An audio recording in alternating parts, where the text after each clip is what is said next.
Om Namo Bhagavate Vasudevaya. Om Namo Bhagavate Vasudevaya. Om Namo Bhagavate Vasudevaya. Welcome to today's reading from Brilliant as the Sun, a retelling of Srimad Bhagavatam, Canto 4. Krishna fulfills all desires.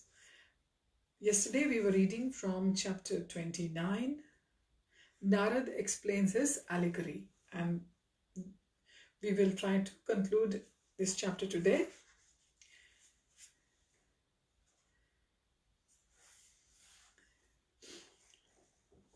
Every sentence of this chapter has been a great lesson, a great teaching for all of us. And Krishna Dharma Prabhu and Chintamani Mataji, they have actually made it so easy for us to understand. Because if we try to understand this chapter by ourselves, just by reading the verses of Bhagavatam in Canto 4 of this chapter 29, it will be very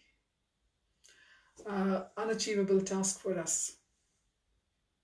But they have decoded everything, they have deciphered everything, deciphered or deciphered.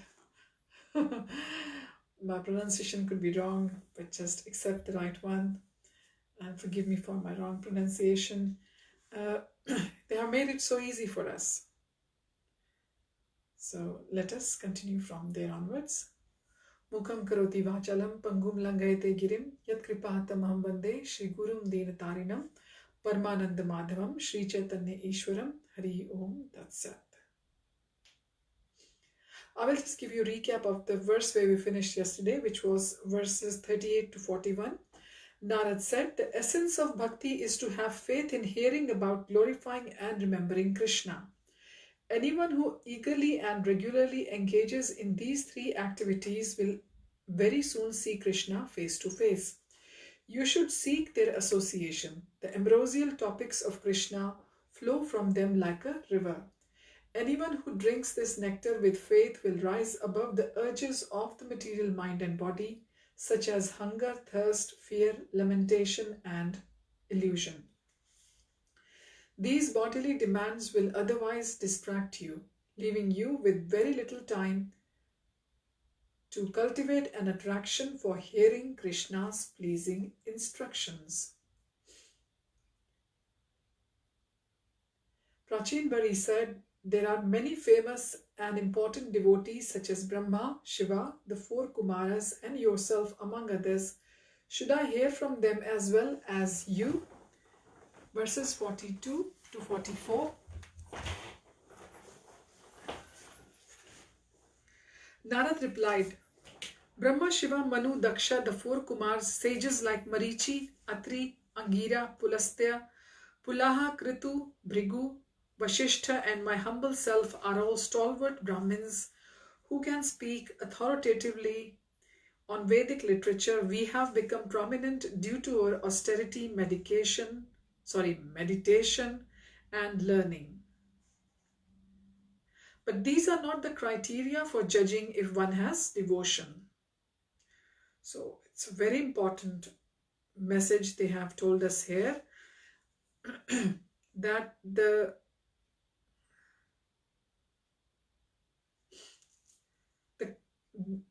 that this is not the criteria for judging if one has devotion,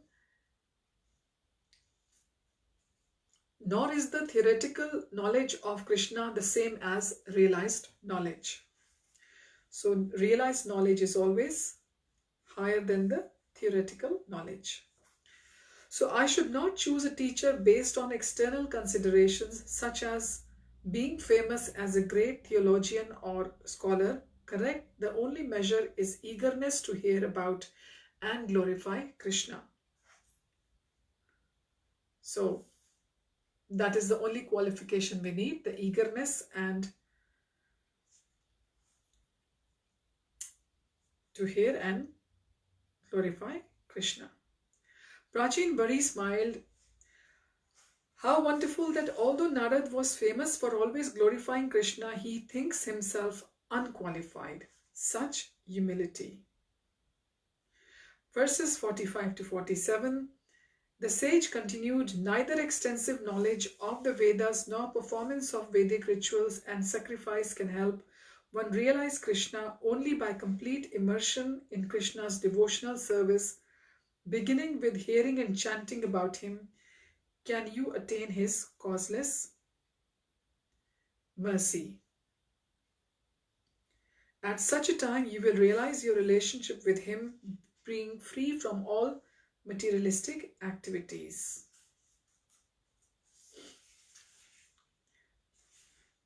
Such as performing Vedic rituals. Therefore, my dear King Prachin Barhi, do not foolishly strive for material goals. Do not even waste time performing Vedic sacrifice meant for elevation to heaven. Although they may appear to be in your interest, they are not life's real aim. Prachin Barhi frowned. Why did my priest and the learned sages of my kingdom instruct me to do Vedic rituals? Verses 48 to 49. They are less intelligent and think heaven is life's goal, not realizing that even the highest material planet is temporary. They do not understand that the Vedas' actual purpose is to get us back to Krishna's eternal spiritual planets, our real home. Instructed by such ignorant people, you have become foolishly proud of your ritual sacrifices. Although you have covered the earth with kusha grass with tips facing east and slaughtered innumerable animals, you do not know how to please Krishna. Any activity not pleasing to Krishna is sinful, and any knowledge which does not help you understand Krishna is ignorance. I'll repeat these wonderful lines again. Any activity not pleasing to Krishna is sinful, and any knowledge which does not help you understand Krishna is ignorance. Verses 50 to 51 now. Krishna is the super soul and guide of all embodied beings. Super soul is the localized form of Bhagwan, which is also called Paramatma, which is in our hearts. Krishna is sitting as our friend in the heart of each and every entity. He controls material nature and is our best friend. Everyone should seek his shelter and thereby make their life auspicious. A person engaged in Krishna's devotional service has not the least fear because he knows Krishna as the super soul is everyone's friend. Now this is another beautiful line. Krishna is, as the super soul is everyone's friend.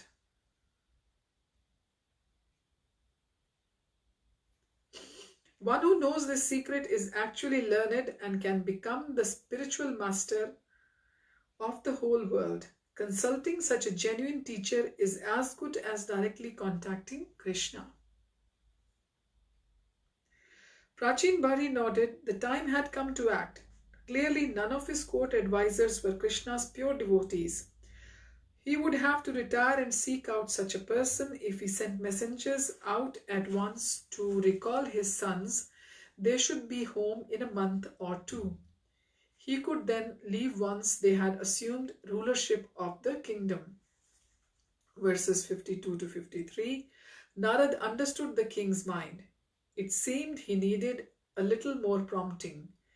If he had stayed longer, he could so easily forget everything and again become entangled.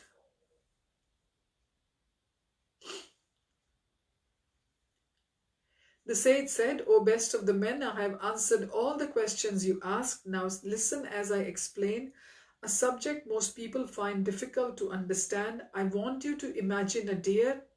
Picture it with its mate in a garden of fragrant flowers. The deer is absorbed in eating grass while enjoying the aroma and the sweet sound of bumblebees. Prachin Bari closed his eyes. What was the sage's point? What was this connected to? Krishna's devotion. How was this connected to Krishna's devotional service? Narad continued. Now try to understand the deer's actual situation. In the bushes nearby, there is a hungry tiger. In the other direction is a hunter aiming his sharp arrows at the deer. Can you see how its death is imminent? Prachin Bari opened his eyes. Of course, but what has this to do with me? Verse 54, you are that deer, O king. Women are the fragrant flowers, attractive when they are young, but no longer so when they grow old. Your wife satisfies your tongues by offering you palatable dishes, and at night she satisfies you with the sexual pleasure. As the deer is attached to enjoying in the flower garden, you are addicted to enjoying the company of your wife, considering yourself happy in family life. You feel great pleasure hearing the talks of your wife and children, just as the deer enjoys the sweet humming of bumblebees collecting honey from flower to flower. Narad paused for a moment, then in a somber voice he said, like the deer, you forget that before you stands time snatching your lifespan,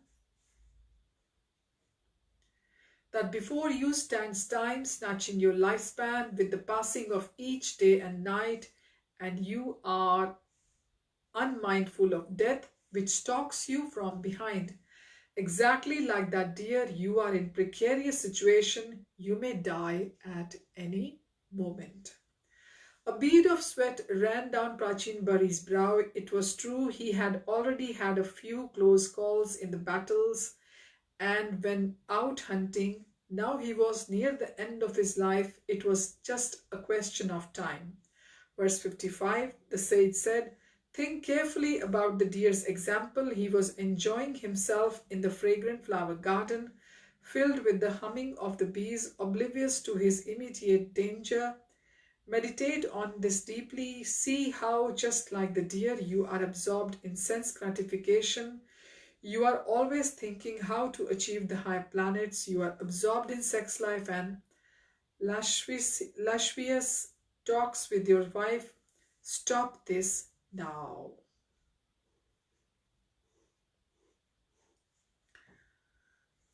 Take shelter of Krishna. Seek out the Lord's liberated devotee and engross yourself in hearing from him. Then you will become detached from worldly life. Prachin Bari sat in stunned silence. Everything Narad had said was correct. He was infatuated by the sex pleasure even after so many years of indulgence. The court Brahmins had never discouraged his enjoyment. In fact, they had encouraged his passions with promises of heavenly pleasure. Verses 56 to 57. He looked up at Narad, my dear Brahmin, I can only conclude that my so-called spiritual teachers who instructed me to perform ritual sacrifice for material gain do not know the truths you have taught me. Otherwise, why did they not instruct me correctly? They actually confused my intelligence by telling me that bhakti is not possible, that one cannot establish an eternal loving relationship with Krishna. They also told me that material detachment is unattainable. Hence, I was attached to ritual sacrifice for worldly gain. I realized that even great sages who have controlled their senses can be perplexed about life's purpose, which I now understand is not sense gratification. You have removed all my confusions about these matters, but I have other doubts. Please state them, my dear king. Verses 58 to 59, Prachin Bari said, if we suffer or enjoy in our next body the results of acts performed in this one. This is confirmed by all Vedic scholars, but I do not understand why. My previous body and identity are no more. Why should the suffering or enjoyment of one persona carry over to another? How can I even know that I did in a long past previous life? Verse 60. These are very good questions, said Narad. In answer to your first, the conditioned soul has both a subtle and gross material body.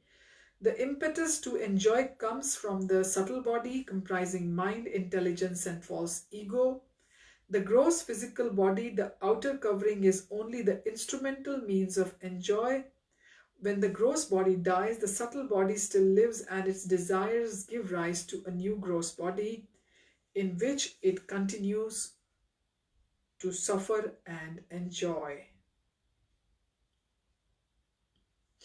So another beautiful explanation here given by both Prabhu and Mataji for our easy understanding of the verses 58 and 59 of chapter 29, Canto 4. Verse 61, this also occurs when we dream. While the gross body sleeps, the subtle body enters a dream body. After waking, the subtle body returns to the gross body and the dream body is forgotten. Similarly, at the time of death, the subtle body enters another gross body, maybe as an animal, a human or a celestial on this planet or another. Thus, through the subtle body, we enjoy or suffer the consequences of acts in previous lives.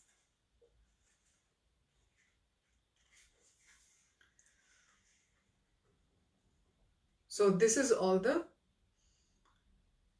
good or bad results of our karma, the pain and suffering which we get when we acquire a new body. When our subtle body acquires a new body, new gross body. So we have to try our best to engage ourselves in bhakti, in the 9 devotional processes of bhakti, and try to overcome this round of the samsara of birth, death, old age and disease. Now verse 62, because you identify with your material body, you falsely think that you have so many bodily duties. These are all just temporary mental impressions that have nothing to do with the real you, the eternal soul. You think I am this body and whatever is associated with it is mine. Because of this mentality, you become responsible for the acts performed in that body. Furthermore, the desires you cultivate go with you into your next body. So the desires we cultivate in the present body go with us into the next body.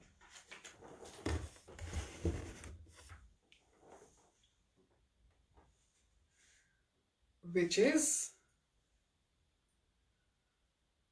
really frightening to hear, at least for me. I'm sure you will also agree with me up to a certain extent or up to some extent.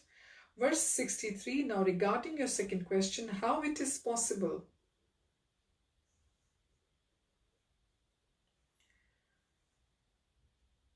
to know what you did in your last life? Well, how can any unseen thing be known?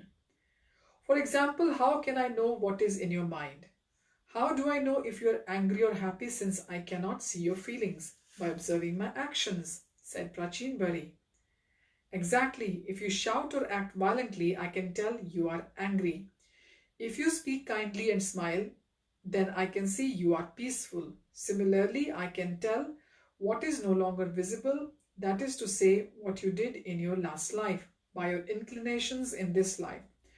For example, if someone may love to play musical instruments or be attracted to studying the Vedas or to the martial arts, why?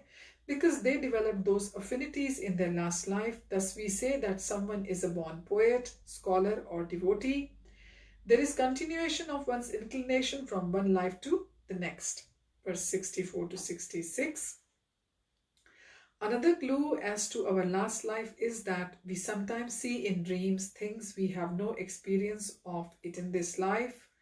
For example, you may dream you are flying. This means that in a previous life you were a celestial.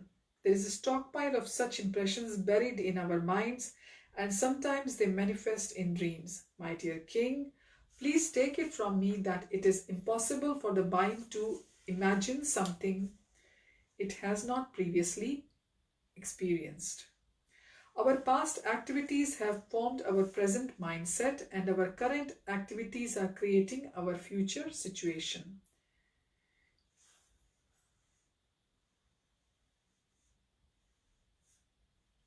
If you understand this point, you will cultivate devotional tendencies rather than material desires. Then you will be blessed with a good fortune A person's present mental state indicates his mentality in his previous birth, and one's next birth will be determined by the consciousness he develops in this life.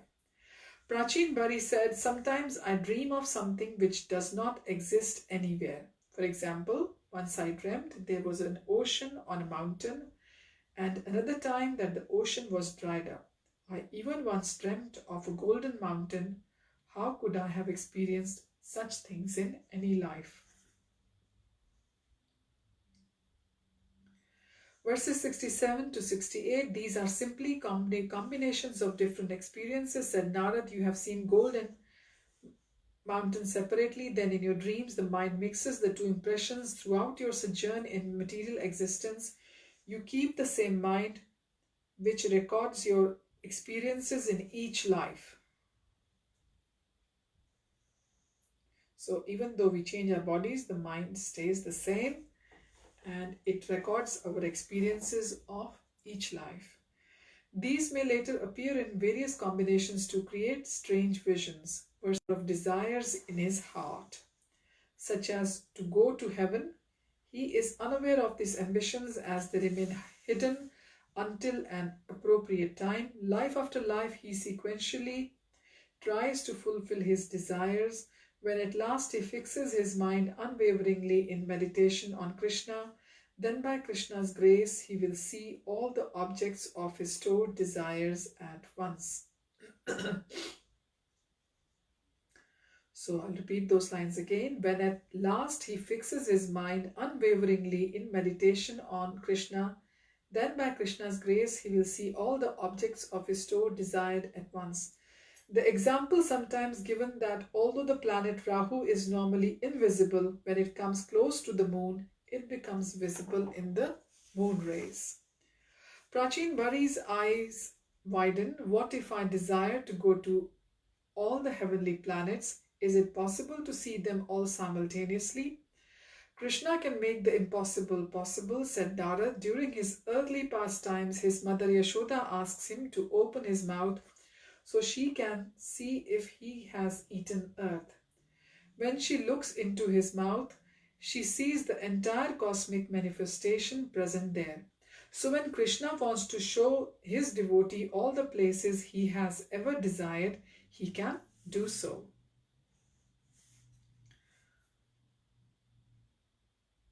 I'll repeat those lines again. During his early pastimes, Krishna's mother Yashoda asked him to open his mouth so she can see if he has eaten the earth. When she looks into his mouth, she sees the entire cosmic manifestation present there. So when Krishna wants to show his devotee, in this case Mother Yashoda, all the places he ever desired, he can do so, since the unalloyed devotee will not take another material body. Any residual desires he has are fulfilled in dreams. So this is such a mercy of the Lord.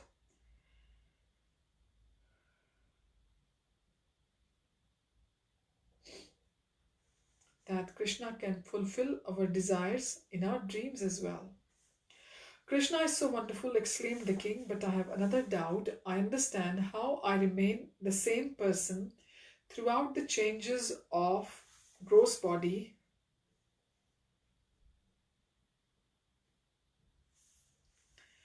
because my subtle body transmigrates. Why, though, when the subtle body is released from the gross body at death, is the soul not liberated?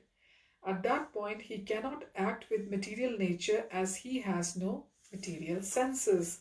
Verse 70, Narad replied, as long as the subtle body exists, the sense of identifying with the matter and the desire to enjoy the material object exists. When did this begin? Asked Prachin Bari. That is impossible to estimate. The king thought for a moment and then said, I understand that as long as the subtle body exists, we remain in material life. Yet there are times when we have no conscious awareness, such as in deep sleep. Does that not mean that the subtle body ceases to exist? Verses 71 to 72, Narad said, it is not just during deep sleep, but also when one faints, experiences some terrible loss or shock at the moment of death, or burning with high fever,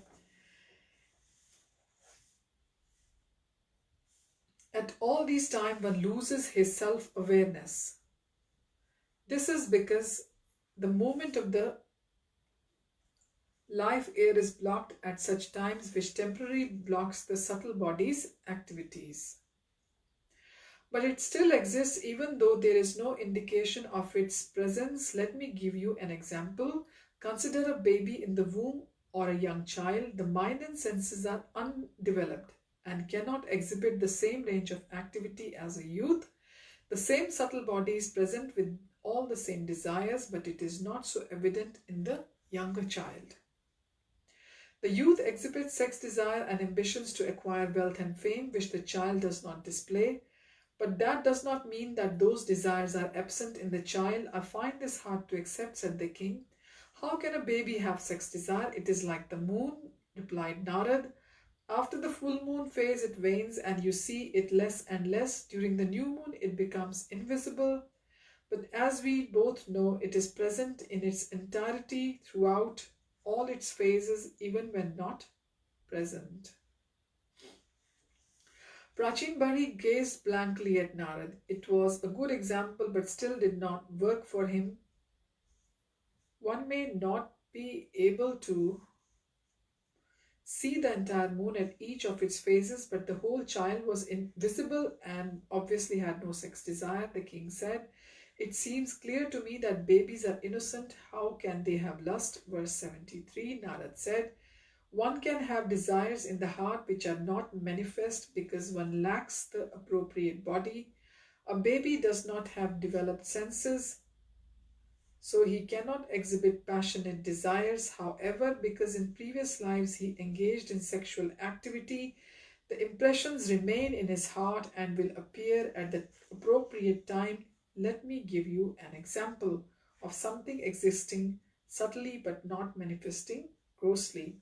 When you dream of a garden, it is not actually present, but it appears in your dream because the impressions of a garden exist in your mind from past experience. I see. What exactly is the subtle body?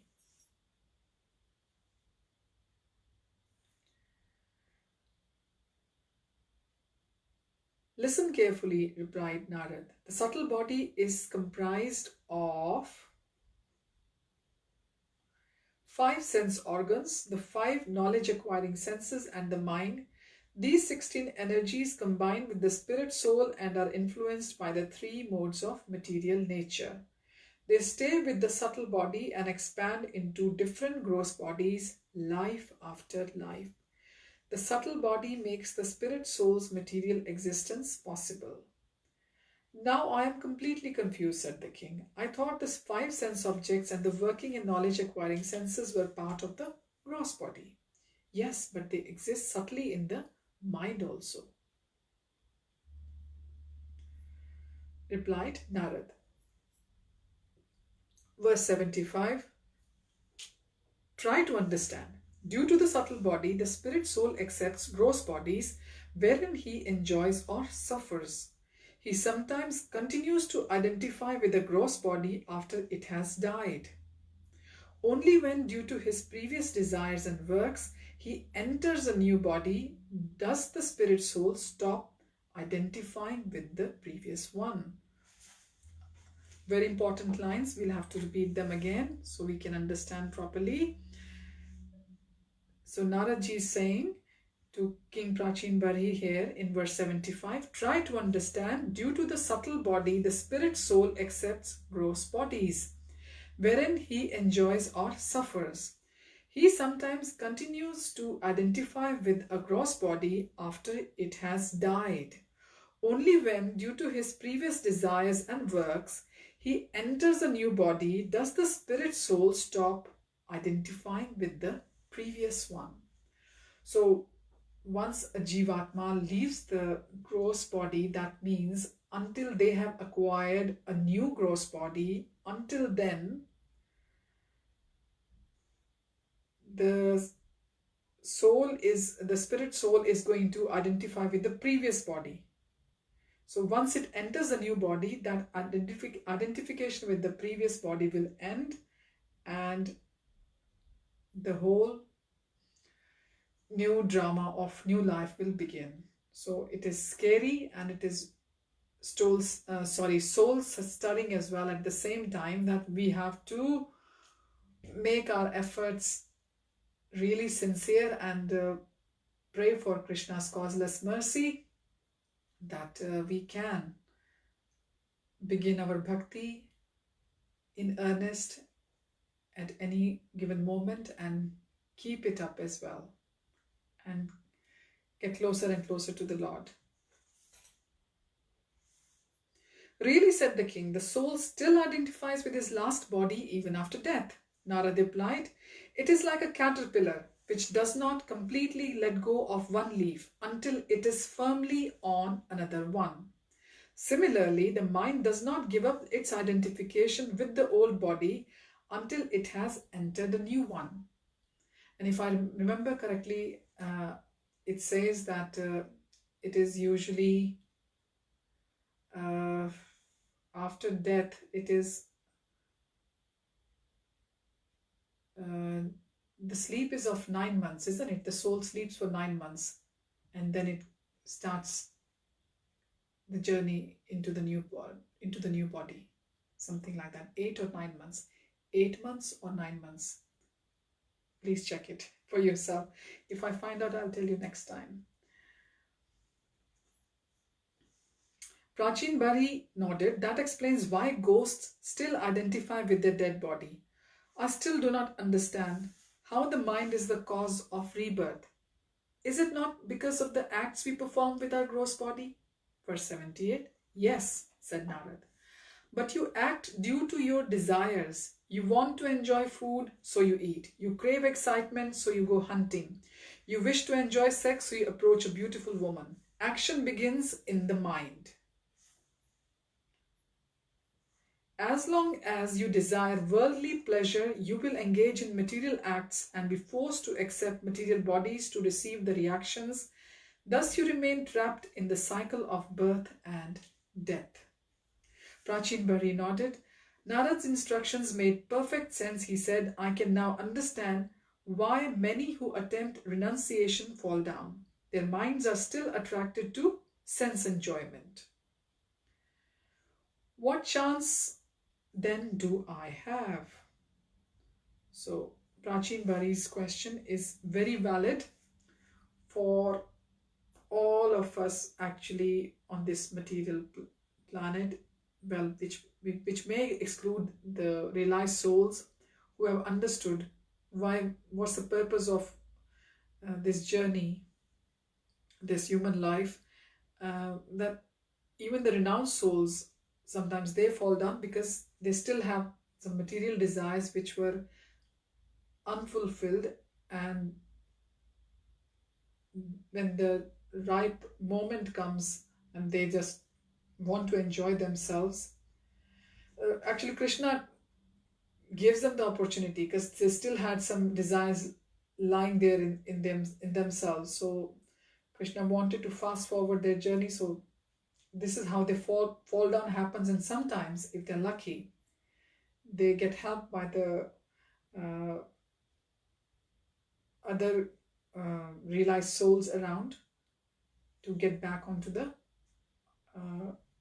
track of bhakti, if they're lucky.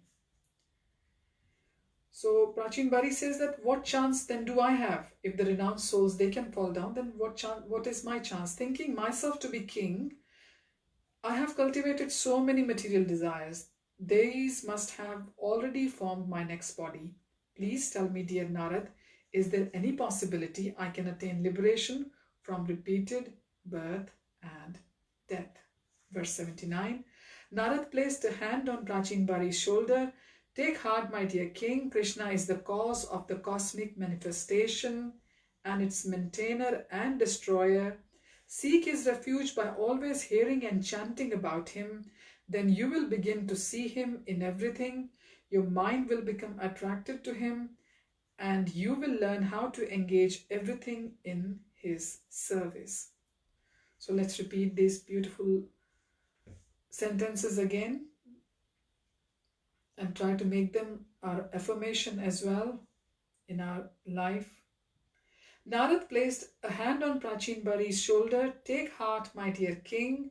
Krishna is the cause of the cosmic manifestation and its maintainer and destroyer. Seek his refuge by always hearing and chanting about him. Then you will begin to see him in everything. Your mind will become attracted to him, and you will learn how to engage everything in his service. Prachin Bari prostrated himself before Narad.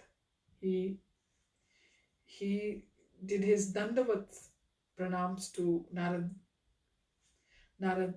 Rishi or Narad Muni. Sometimes we hear this is how Narad ji is addressed. My Lord, by your grace, I want nothing other than to constantly hear from Krishna's pure devotees and thereby awaken my loving service to him. Tears ran down Vidur's cheeks.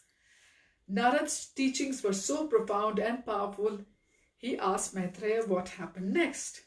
Verse 80, after instructing Prachin Bari in the truths about the soul and Krishna, the best of devotees, the great Saint Narad left for Siddhaloka. And just to give a recap, we learned earlier on that Narad is the son born out of mind of Brahma. The king must have been dismayed when he left, said Vidur. Narad had invited him to come to Siddhalok. Vidur said, I thought only perfected souls can attain that exalted planet. Verses 81 and 82. Certainly, said Maitreya, that's why as soon as Narad left, Prachin Bari wasted no time. He ordered his ministers to carry on the administration of the state until his sons, the Prachetas, returned. He left instructions for them to protect the citizens, and he departed for Lord Kapila's sacred ashram to perfect his bhakti by hearing Lord's devotional Sankhya philosophy. So another beautiful teaching for all of us, that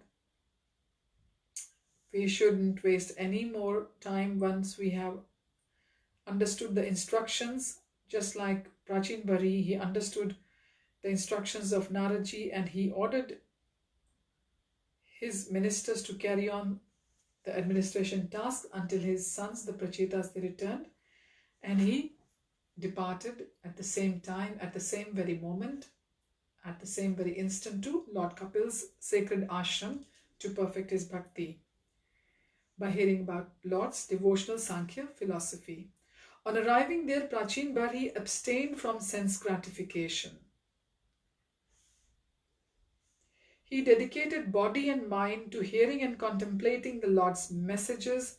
In that very life, Prachin Bari became purified of all material conceptions and attained a spiritual form similar to Lord Narayan's.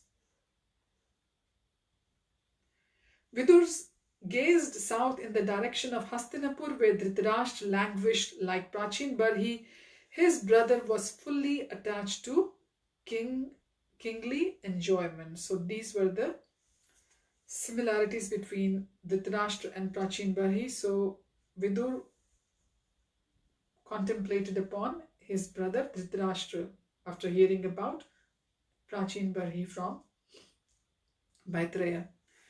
If only he could save him in the same way that Narad saved Prachin Bari.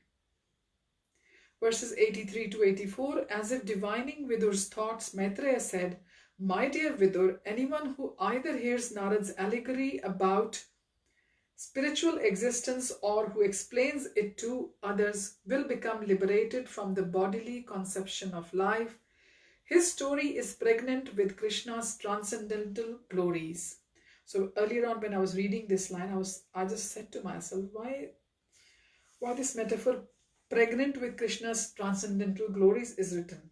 So now we understand it completely, that this allegory which Narad was explaining is totally absorbed with Krishna's, or is full of, is matured with, comprises of Krishna's transcendental glories. So this story is pregnant with Krishna's transcendental glories. It purifies the heart and sanctifies the world.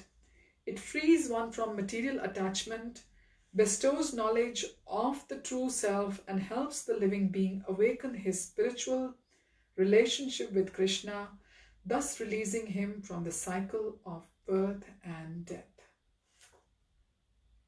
So this story not just purifies the heart and sanctifies the world, it frees one from material attachment, bestows knowledge of the true self, and helps the living being awaken his spiritual relationship with Krishna, thus releasing him from the cycle of birth and death.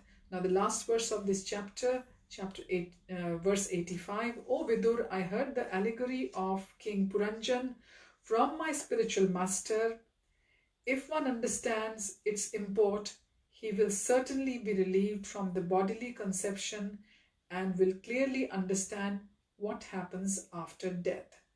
By studying this narration, one will attain full knowledge of how the soul transmigrates. So it's an eye-opener of a chapter for all of us. Chapter 29, Narada explains his allegory, and this allegory, which has the mythical, we can say the mythical, or we can say the mythical King Puranjan, who just wanted to enjoy himself, who just his name literally means, I think we read it yesterday or the day before, that the name Puranjan literally means to enjoy in this material world. And this is what we all are doing here. This is what we had planned in our last life or last lives, millions of them. We had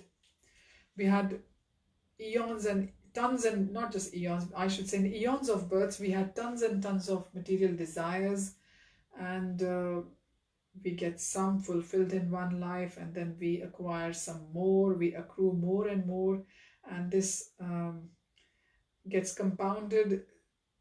Our desires get the compound interest on them, and then we create more desires in new life, and we suffer. We enjoy a little bit and we suffer truckloads in any lifetime. So this is our human life is all about, and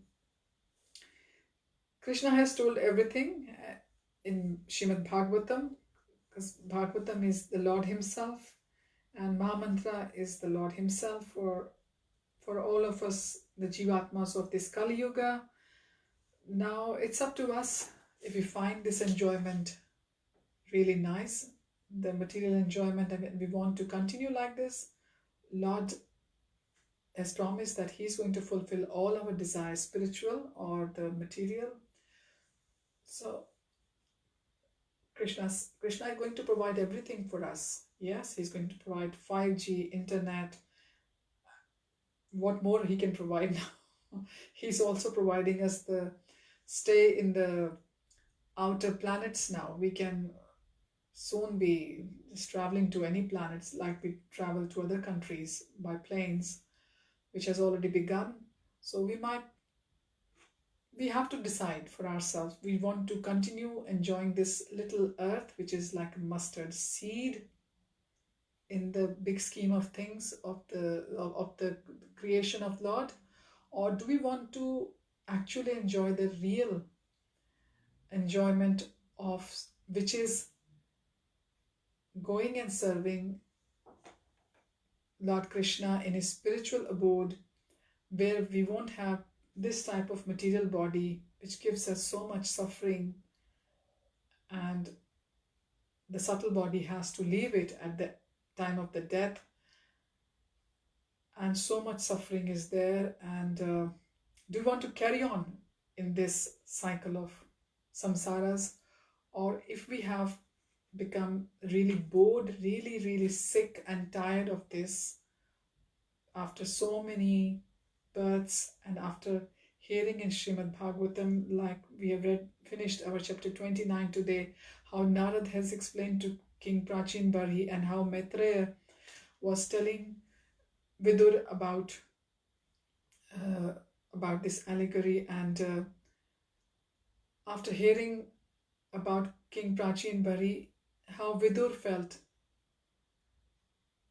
that his brother Dhritarashtra, he is exactly in the same situation as King Prachin Bari. If King Prachin Bari, he could let go of everything and he could just walk away from his empire, and he just didn't even hand it over to his sons by himself, his sons, the Prachetas, but he left it to the administrative ministers to uh, pass it on to all the duties to his sons. He just left in that moment because he realized that he is not going to get sick and tired of this material enjoyment, because he's a king after all. The king has got everything at his disposal. So this proves to us that if Vidur has decided to pass this knowledge to Dhritarashtra and get him out of the kingdom and show him his real duty, so that is possible for us as well. So Krishna fulfills all desires. And with these words, I will finish the reading here today. It has gone a little bit longer, but it needed to be, because the subject matter had to be understood nicely. And thank you for joining. We will start the next chapter 30 next time. The Prachetas meet Lord Narayan. Thank you for joining. Hari Om Tat Sat. Hare Krishna.